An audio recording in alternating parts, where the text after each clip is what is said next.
जय हिंद फ्रेंड, आप सभी का स्वागत है आपके अपने यूट्यूब चैनल जेएस क्लासेस में। जैसा कि आप लोगों ने देखा था, हम अपनी हिंदी को पूरी कर रहे थे। हमने आपको संज्ञा में बताया था, उसमें हमारे 3 पार्ट और होते हैं, एक लिंग, एक वचन, एक कारक। लिंग की क्लास और वचन की क्लास हमारी दोनों हो चुकी हैं और तीसरी हमारी बचती है कारक की क्लास, जो कि आज आपके सामने हम प्रस्तुत करते हैं और बताते हैं कारक में होता क्या है। जो हमारा यहाँ पे लिखा है कारक, कारक में क्या होता है, इसमें इसकी कारक की जो विभक्तियां होती हैं हमें उन्हें पढ़ना पड़ता है कि इसमें विभक्ति क्या होती है। बात करते हैं कारक की, तो देखते हैं यहाँ पे लिखा है कारक। अगर कारक क्या है, परिभाषा की बात करें, क्या कारक की परिभाषा, अगर इसकी परिभाषा देखें तो इसकी परिभाषा सिंपल शब्दों में बताते हैं क्या होती है। संज्ञा या सर्वनाम, संज्ञा या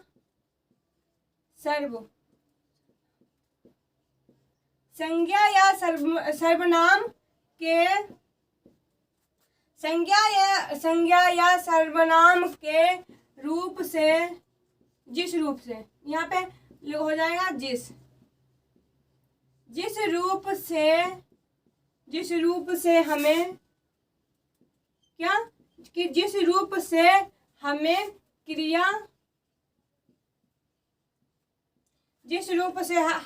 क्रिया से संबंध बताया जाता है, क्रिया से संबंध बताया जाता है, क्रिया से संबंध बताया जाता है,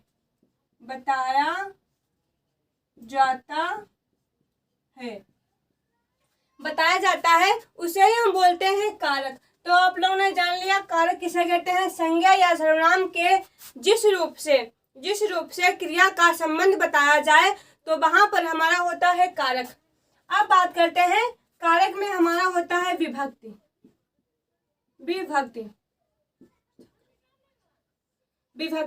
तो कई लोग कहते हैं ये हमारी विभक्ति हो गई। विभक्ति को ही हम बोलते हैं परिसर्ग। क्या बोलते हैं? विभक्ति को ही हम बोलते हैं परिसर्ग। अगर कहीं पर परिसर्ग आएगा तो हम नहीं बोलेंगे कि विभक्ति को ही परिसर्ग कहा जाता है। अब बात करते हैं विभक्ति क्या होती है। तो अभी आपको बताएंगे कि विभक्ति क्या होती है। पहले तो हम बात कर लेते हैं जो हमारे कारक होते हैं वे कितने प्रकार के होते हैं। क्या जो हमारे कारक होते हैं ये कितने प्रकार के होते हैं। तो हम आपको बताना चाहते हैं कि जो हमारे कारकों के प्रकार होते हैं, क्या प्रकार, वे हमारे होते हैं 8। कितने होते हैं? 8। हम आपको बताते हैं, आप यहाँ पर लिख लेंगे कारक और यहाँ पर लिख लेंगे विभक्ति। जो हम आपको विभक्ति बता रहे हैं उनको आपको रटना है, क्योंकि अगर आपको विभक्ति आप नहीं पहचानेंगे तो आप नहीं जान पाएंगे कि किस वाक्य में कौन सा कारक है। तो देखते हैं कारक की पहचानने की एक शानदार ट्रिक देखते हैं। यहाँ पर लिख लेंगे कर्ता ने कर्म को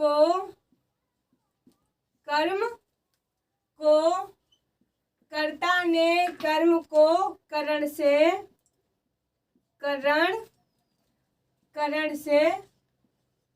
कर्ता ने कर्म को करण से संप्रदान के लिए, किसके लिए? संप्रदान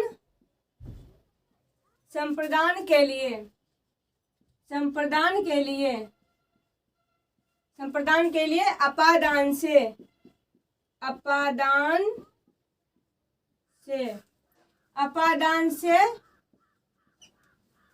से संबंध बना लेता है। क्या? संबंध बना लेता है। संबंध क्या बनाएगा? बात करते हैं का, की, के। ये हमारा यहाँ पे आ जाएगा रा, री, रे। ठीक है, संबंध बना लेता है और उस पर अधिकार कर लेता है। यहाँ पे आ जाएगा अधिकरण कारक। अधिकार कर लेगा में, पे, पर, ये हमारा हो जाएगा ऊपर। ठीक है, अधिकरण कर लेगा। एक हमारा आता है संबोधन। संबोधन क्या होते हैं? हे, अरे, वाह, अजी, जो इस तरह के होते हैं, अरे वाह, हा हा, मजा आ गया, इसी में होता है संबोधन करते हैं। कहता है तो ये हमारे हो गए 8 कारक। 1 2 3 4 5 6 7 8, यही हमारे 8 कारक हैं जिनकी ये होती है विभक्तियां। कैसे से देखते हैं? कर्ता ने कर्म को करण से संप्रदान के लिए अपादान से संबंध बना लिया। का, की, के, रा, री, रे या ना, नी, ने बीच में आ जाता है। संबंध बना लिया और उस पर अधिकार कर लिया। क्या हो जाएगा? अधिकार से हमारा हो जाएगा अधिकरण कारक। अधिकार कर लिया में, पे, पर या ऊपर, अधिकार कर लिया। फिर आता है संबोधन में होता है हे। क्या कहते हैं? हे राम, ये क्या हो गया? अरे क्या बात है, वाह वाह वाह, मजा आ गया, अजी अजी सुनते हो, ऐसे बोलते हैं ना, कोई बात ऐसे हो आते हैं तो वो हमारे आ जाते हैं संबोधन में। अब हम एक एक को अच्छे से करते हैं और देखते हैं इनके अंदर क्या क्या होता है। पहले हमारा आ जाएगा कर्ता कारक। कौन सा हो जाएगा? पहला हमारा हो जाएगा कर्ता कारक। ठीक है, इसकी हमने क्या बताई थी? कर्ता ने। तो अगर इसकी हम विभक्ति की बात करते हैं, विभक्ति, तो इसकी हमारी विभक्ति हो जाएगी ने। क्या हो जाएगी? ने। अब देखते हैं इसका वाक्य बनाकर। राधा ने खाना खाया। राधा ने खाना खाया। तो हमने आपको बताया, तो यहाँ पे क्या ये हमारा हो गया? ये हमारा हो गया विशेष। विशेष बोले तो संज्ञा। सब विशेष किसे बोलते हैं? संज्ञा या सर्वनाम को ही हम विशेष बोलते हैं। तो ये हमारी संज्ञा हो गई और ये हमारा हो गया विभक्ति। क्या आया है? ने किसका था? कर्ता का। कर्ता ने, तो जो हमारा ने हो जाएगा ये हमारा कर्ता कारक का विभक्ति हो जाएगा। तो हम पहचान जाएंगे कि ये हमारा कर्ता कारक है। ठीक है, बात करते हैं राम ने रावण को मारा। क्या हमने लिखा? कि राम ने रावण को मारा। तो देखो ये तो हमारी ये विभक्ति आ गई ने, एक हमारी आ गई को। तो देखो यहाँ पर भी ये संज्ञा है, ये भी हमारी संज्ञा है। तो कर्ता ने, ये हमारी हो गई कर्ता कारक। कर्ता ने कर्म को, ये हमारा हो गया कर्म। कई बार देखा गया है कि क्या होता है, एक वाक्य में हमें एक से अधिक कारक भी मिल जाते हैं। जैसे कि हमें इसमें मिला, इसमें हमारा कर्ता कारक भी है और इसमें हमारा कर्म कारक भी हो जाएगा। ठीक है, अब आगे बढ़ते हैं। तो हम लिखेंगे गीता ने गाना गाया। गीता ने गाना गाया। तो क्या हुआ? गीता ये हमारा हो गया सर्वनाम, ये हमारा हो गया संज्ञा और ये हमारी लग गई विभक्ति ने की। तो ने विभक्ति हमारी होती है कर्ता ने। देखो ये जो आपको बताया है, कर्ता ने कर्म को करण से संप्रदान के लिए अपादान से संबंध बना लिया। का, की, के, रा, री, रे, नानी ने और उस पर अधिकार कर लिया। में, पे, पर और संबोधन हे, अरे, ए, जी। अगर आप इस ट्रिक को अपने अगर आपको याद हो जाती है तो आप हमारा विश्वास मानो कि आप कारक के इन वाक्यों को बस चुटकियों में ही पकड़ लोगे। अगर आपको यह ट्रिक याद रह जाती है तो यहाँ पे लिखा है गीता ने गाना गाया। तो ने जो आया है ये हमारा कर्ता का करता है, कर्ता ने। तो गीता ने गाना गाया, तो ये हमारा कहीं ना कहीं कर्ता कारक के अंतर्गत आता है। अब चलते हैं दूसरा पॉइंट पर। यहाँ तक समझ में आई? कर्ता की हमारी हो गई ने। अब चलते हैं दूसरे पॉइंट पर, देखते हैं क्या होता है। कर्ता ने कर्म को, तो दूसरा हमारा हो जाएगा कर्म। दूसरा हमारा क्या हो जाएगा? कर्म। लिख लेते हैं कर्म कारक। कर्म कारक इसमें क्या होता है? कर्ता ने कर्म को, तो अगर इसकी विभक्ति की बात करते हैं तो इसकी विभक्ति हो जाएगी को। देखो यहाँ पर लिखते हैं पिता ने बेटे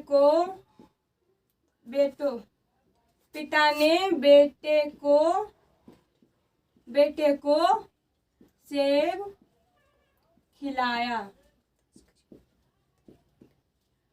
खिलाया। पिता ने बेटे को सेब खिलाया। तो क्या हुआ? एक हमारा आ गया ने विभक्ति, हमने क्या बताया था? कर्ता ने। तो यहाँ पे हमें मिल गया ये कर्ता कारक और एक हमें मिल गया बेटे को। तो ये हमारा हो जाएगा कर्म कारक। ये हमारा हो जाएगा कर्म कारक। हमने आपको बताया था एक ही वाक्य में हमें एक से अधिक विभक्तियां देखने को मिल सकती हैं। तो जैसा कि आप लोगों ने देखा यहाँ पे हमारा कर्ता हो गया, यहाँ पे कर्म हो गया।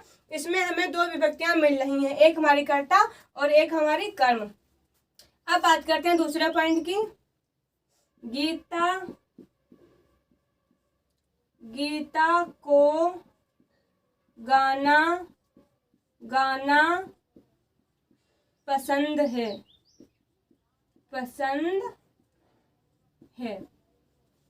इसमें क्या हुआ? गीता को गाना, देखो ये गाना क्या है? ये तो हमारा मतलब कि गाना हो गया और एक हो गया मतलब कि गा रही है, बोला हो गया गाना। तो गीता को गाना पसंद है। तो गीता को किसकी विभक्ति होती है? ये हमारी कर्म कारक की होती है। इसके कुछ अपवाद हैं, देखेंगे यहाँ पर। अपवाद को सही से पढ़ना, अपवाद से ही क्वेश्चन पूछे जाते हैं। हो जाएगा इसका अपवाद की बात करें तो हो जाएगा एक तरफ दोनों। क्या हो जाएगा? एक तरफ क्या हो जाएगा? एक तरफ या फिर बोल रहे हैं एक और, दोनों और, तीनों और, या बोल दें चारों ओर। क्या हो जाएगा? चारों ओर। देखो एक तरफ या फिर एक और, एक तरफ, दोनों ओर, तीनों ओर, चारों ओर। जहां पर हमें इस तरह के वाक्य बने मिल जाएंगे वहां पर हम पहचान लेंगे कि ये हमारा कर्म कारक है। क्यों? क्योंकि ये जो हमारा एक तरफ, दोनों तरफ, तीनों तरफ या तीनों ओर, चारों ओर होता है, ये हमारा अपवाद होता है। अगर इसका हम एक वाक्य बनाए तो देखते हैं। यहाँ पर लिखेंगे घर के चारों ओर पानी भरा है। घर के चारों ओर पानी भरा है। क्या हुआ यहाँ पे? यहाँ पे हमारा हुआ घर के चारों ओर पानी भरा है। तो ये हमारा आ गया चारों ओर। ये लिखा चारों ओर। कहीं पे दिख जाए एक और, दो और, तीनों और, चारों ओर, तो हमारा हो जाएगा कर्म कारक। हम उम्मीद करते हैं कि आपको कर्म कारक की भी बात आसानी से समझ में आई होगी। अब बढ़ते हैं नेक्स्ट पॉइंट पर, देखते हैं क्या होता है। दूसरा हो गया, अब चलते हैं तीसरे पॉइंट पर। ऐसा कोई भी पॉइंट नहीं है जो हम छोड़ लेते हैं, मतलब कि नहीं हाल नहीं बताएंगे, बाद में जितना भी आता है, मतलब कि जितना भी हमें लगता है कि आता है वो सब हम बताते हैं। हो गया कर्म कारक। तो कर्ता ने कर्म को करण से, जो तीसरा पॉइंट हो जाएगा वो हमारा हो जाएगा करण से। करण कारक, ठीक है। तो कर्ता ने कर्म को करण से, इसकी विभक्ति की बात करें तो हो जाएगा से। क्या हो जाएगा?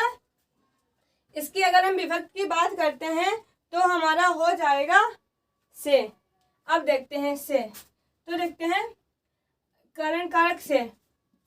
मीरा से खेल नहीं खेला गया। क्या हुआ? मीरा से खेल नहीं खेला गया।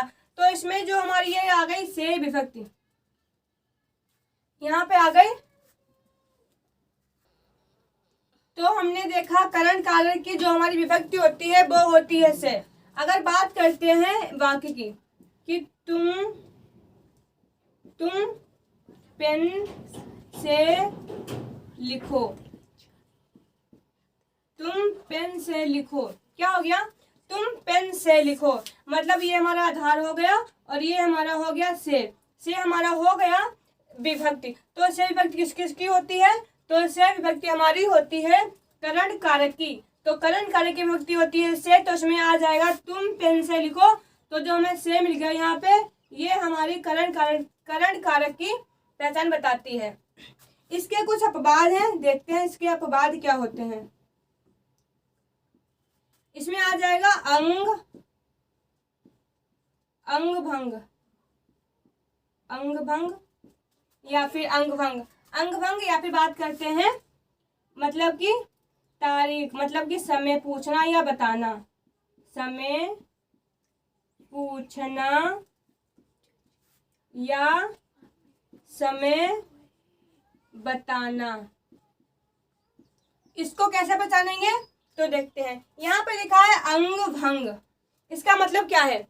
मतलब जो अंग होते हैं, जैसे कि बात करते हैं वाक्य की, तो यहाँ पे आ जाएगा मतलब जो अंग होते हैं वो भंग हो जाते हैं। जैसे कि वह दोनों पैरों से लंगड़ा है। तो क्या हुआ? जो अंग था मतलब वो बेकार गया। तो यह हो जाएगा वह दोनों पैरों से लंगड़ा है, वह दोनों पैरों से लंगड़ा है।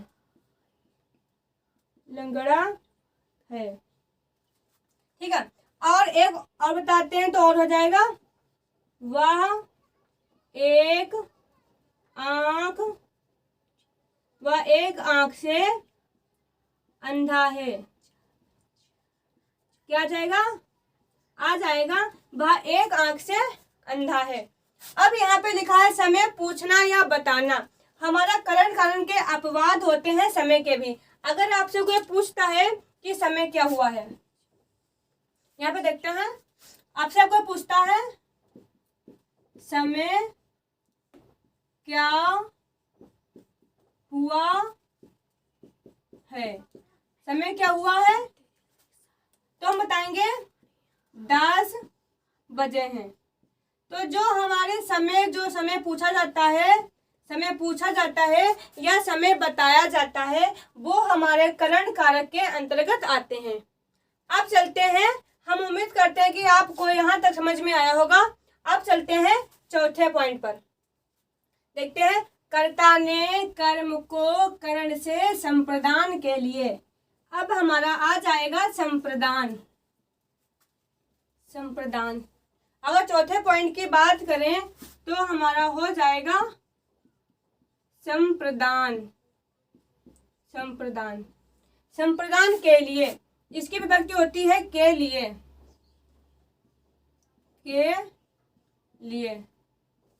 अब देखते हैं इसके लिए। देखते हैं इसका पहला पॉइंट क्या कहता है। तो राम खेलने के लिए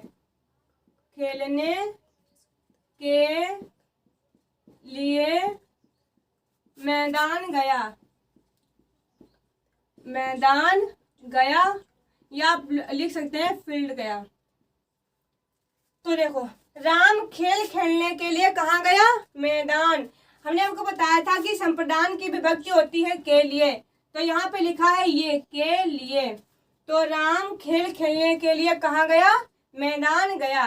तो ये जो हमारी विभक्ति होती है के लिए, तो ये हमारी हो जाएगी संप्रदान के लिए। ठीक है। अब बात करते हैं सेकेंड पॉइंट की। इसमें और कुछ होता है।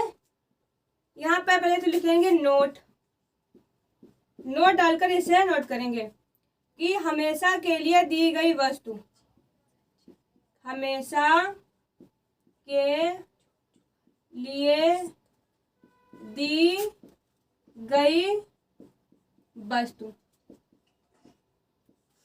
हमेशा के लिए दी गई वस्तु कैसे होती है, देखते हैं। बात करते हैं पहले पॉइंट की, तो हो जाएगा पहला पॉइंट हमारा क्या हो जाएगा, रमेश ने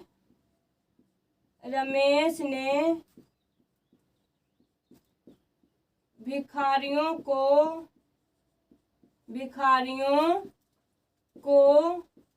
भोजन दिया।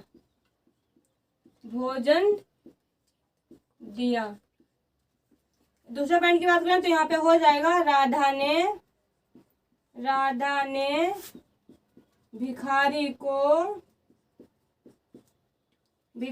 को भीख दी।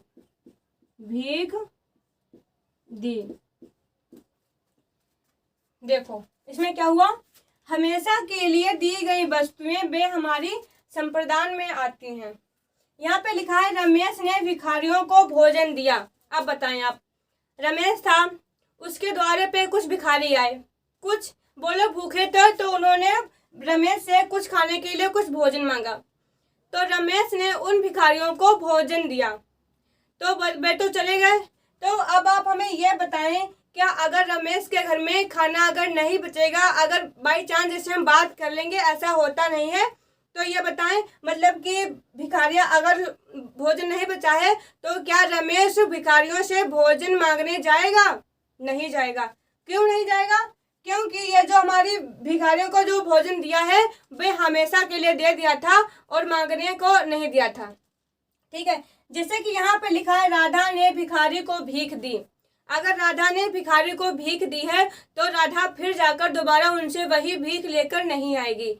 अगर राधा ने उसे भीख दी है तो हमेशा के लिए दी है, ऐसा नहीं है कि अब वो वहां जाएगी और ले आएगी। यहाँ पर लिखते हैं एक कर्म का उदाहरण, कर्म कारक का। इसका हो जाएगा, इसका हो जाएगा मतलब कि हमेशा के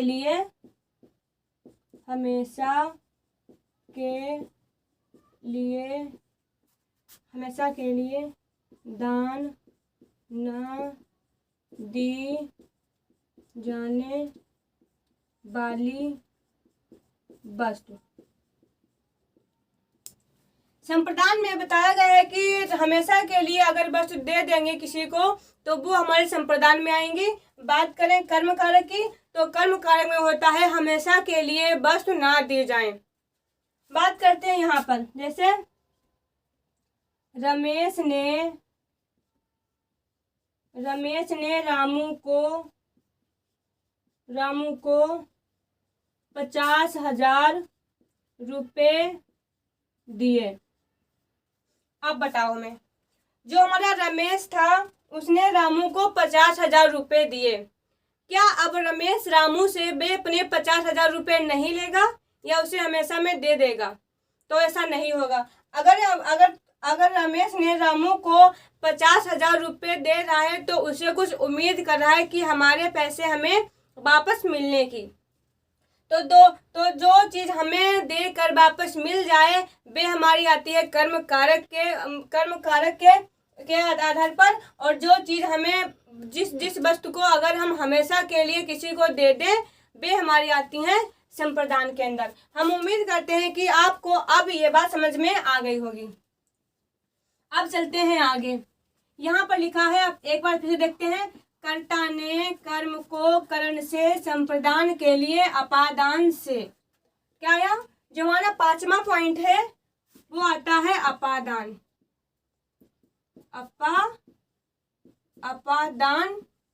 अपादान। अगर इसकी विभक्ति की बात करते हैं तो हमारी हो जाएगी से। यहाँ पर से हो जाएगी, ब्रैकेट में लिखते हैं अलगाव। अलगाव का मतलब होता है किसी चीज से दूर हो जाना, मतलब कि अलगाव बीच में आ जाना। और यहाँ पे एक और लिखते हैं तुलना। जब हम किसी चीज की किसी से तुलना करेंगे वो भी हमारी अपादान में आएगी। देखते हैं यहाँ पे लिखा है से अलगाव। अब देखते हैं, पेड़ से पत्ते गिरते हैं। पेड़ से पत्ते गिरते हैं। आप बताएं। अब देखो, एक हमारा पेड़ है, ठीक है। उसमें कुछ शाखा हैं, शाखाओं में कुछ पत्ते लगे हैं। जब आंधी आती है तो उसमें जब पत्ते नीचे गिरते हैं, जब पत्ते गिरते नीचे हैं तो क्या होता है, जो पत्ता होता है, जब वो पत्ता उस पेड़ से टूट कर नीचे जमीन पर आता है तो उसके बीच में एक अलगाव की स्थिति हो जाती है। बोले तो वो वहां से टूट कर उससे अलग हो जाता है। तो ये हमारे अपादान में आएगी। अगर बात करते हैं दूसरे पॉइंट की, बात करते हैं तो देखते हैं, छत से गिरा रामू। छत से गिरा रामू, छत एक हमारी छत है तो उस पर रामू खड़ा है। कोई कारणवश से वो छत से नीचे गिर जाता है तो क्या होता है, छत से जब वो वहां से नीचे आ जाता है तो उसके बीच में जो हमारा अलगाव की स्थिति आती है उसे हम बोलते हैं अलगाव। या फिर जो चीज एक चीज से दूसरी चीज में चले जाए, अगर वहां से हट जाए तो वहां पर अलगाव हो जाता है। बात करते हैं तीसरे पॉइंट की, कि बिल से बाहर निकला चूहा। तो क्या हुआ, ये उसकी एक बिल थी, उसमें अंदर चूहा था। तो जब चूहा उससे बाहर निकला तो क्या हुआ, चूहा बिल से बाहर हुआ ना, मतलब कि जो अपनी बिल थी उससे बाहर हुआ। तो यहाँ पर भी अलगाव की स्थिति दर्शाता है। बात करते हैं चौथे पॉइंट की बात करते हैं कि रीमा की तुलना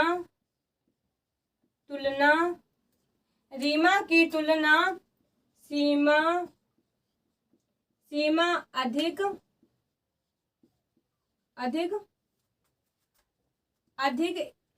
अधिक विद्वान है, मतलब अधिक विदुषी है। विद्वान मतलब होता है जो अच्छा पढ़ा लिखा हो, और विद्वान का स्त्रीलिंग होता है विदुषी। तो रीमा की तुलना सीमा अधिक विदुषी है। तो अब आप लोग समझ गए होंगे कि इसमें क्या होता है जब कहीं पर अलगाव की स्थिति होती है। जैसे कि हम आपसे बोल दें कि बस से उतरा लड़का, तो क्या हुआ, बस आई, बस लड़का उतरा तो क्या हुआ, वो बस से अलग हो गया और बस चली गई। तो यहाँ पर भी हमारा अलगाव हो जाता है। अब हम उम्मीद करते हैं कि आपको अपादान की स्थिति समझ में आ गई होगी। इसमें क्या होता है, जब कोई वस्तु, जैसे कि हिमालय से गंगा निकली, क्या हुआ, हिमालय से गंगा निकली, तो कहीं ना कहीं जो हिमालय से गंगा निकली तो निकल कर हिमालय से अलग हुई ना। तो जहाँ पर कोई चीज A to Z कोई चीज जब कहीं से अलग हो जाती है तो वहां पर अलगाव की स्थिति हो जाती है। अब बात करते हैं नेक्स्ट पॉइंट की, देखते हैं क्या आ जाएगा। तो कर्ता ने कर्म को करण से संप्रदान के लिए अपादान से संबंध बना लिया। अब हमारा आता है छठा पॉइंट, जो हो जाएगा संबंध कारक।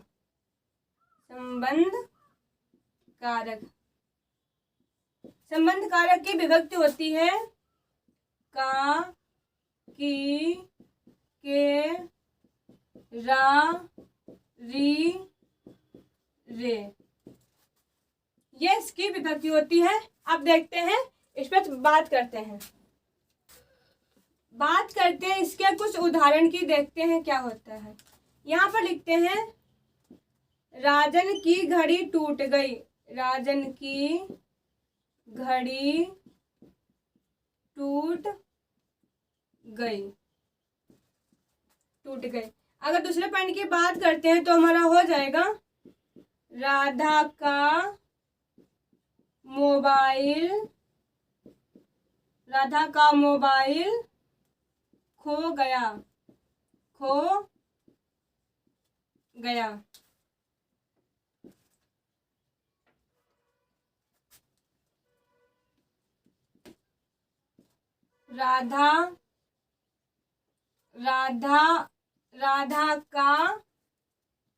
राधा की कुर्सी टूट गई, टूट गई। अब देखो इसमें क्या आ रहा है। हमने कहा था संबंध कारक क्या होता है, जिसमें का, की, के, रा, री, रे, ना, नी, ने विभक्ति आती है। तो देखो राजन की घड़ी टूट गई, क्या हो गई, राजन की घड़ी टूट गई, ये की आ गया, ये हमारा संबंध कारक को बताता है। यहाँ पर आ गया राधा का मोबाइल खो गया, तो राधा का, किसका खोया मोबाइल, राधा का संबंध है ना, तो का आ जाएगा हमारा संबंध कारक में। राधा की कुर्सी टूट गई, किसकी, राधा की, तो क्या गया, संबंध कारक आ गया, राधा की कुर्सी टूट गई। अब आपको एग्जाम्पल समझ में आ गए होंगे, जिसमें का, की, के, रा, री, रे, ना, नी, ने जहां पर बीच में आते हैं वहां पर हम बता देंगे कि हमारा संबंध कारक है। तो हम उम्मीद करते हैं कि आपको हमारे एग्जाम्पल समझ में आए होंगे। अब बढ़ते हैं आगे की ओर। तो कर्ता ने कर्म को करण से संप्रदान के लिए अपादान से संबंध बना लिया और उस पर अधिकार कर लिया। सातवां हमारा हो जाएगा अधिकार कर लिया। अधिकार से हमारा बनता है अधिकरण कारक, क्या हो जाएगा, अधिकार से हमारा हो जाएगा अधिकरण कारक। ठीक है, देख लिया। अगर इसके विभक्त की बात करें तो हमने आपको बताया था अधिकार कर लिया में, पे, पर या ऊपर, तो यहाँ पे आ जाएगा में, पर, यह हमारा हो जाएगा ऊपर। अगर इसके एग्जाम्पल की बात करें तो देखते हैं, यहाँ पर देखते हैं मेज पर चाबी रखी है, मेज पर चाबी रखी है, क्या हो गया, मेज पर चाबी रखी है। जिस देखो अगर बात करते हैं अधिकरण कारक की, इसकी विभक्ति होती है में, पे, पर, तो मेज पर आ गया ना, मेज पर, तो मेज पर चाबी रखी है, तो पर हमारा आ गया, तो हम बता देंगे ये हमारा अधिकरण कारक होता है। ठीक है, आप बात करते हैं दूसरे पॉइंट की, दूसरे पॉइंट की बात करते हैं, दूसरे पॉइंट की, तो हो जाएगा अलमारी में गिलास रखे हैं, क्या हुआ, अलमारी में गिलास रखे हैं। देखो अलमारी में, यह आ गया में, जहां पर आ जाए में, पर, ऊपर, ये सब हमारे अधिकरण कारक के विभक्तियां होती हैं। तो अलमारी में गिलास रखे हैं, अलमारी आ गया तो हमारा हम जान गए ये हमारा अधिकरण कारक हो गया। अब बात करते हैं तीसरे पॉइंट की, देखते हैं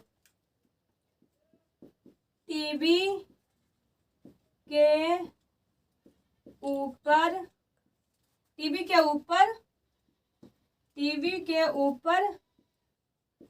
चाबी रखी है।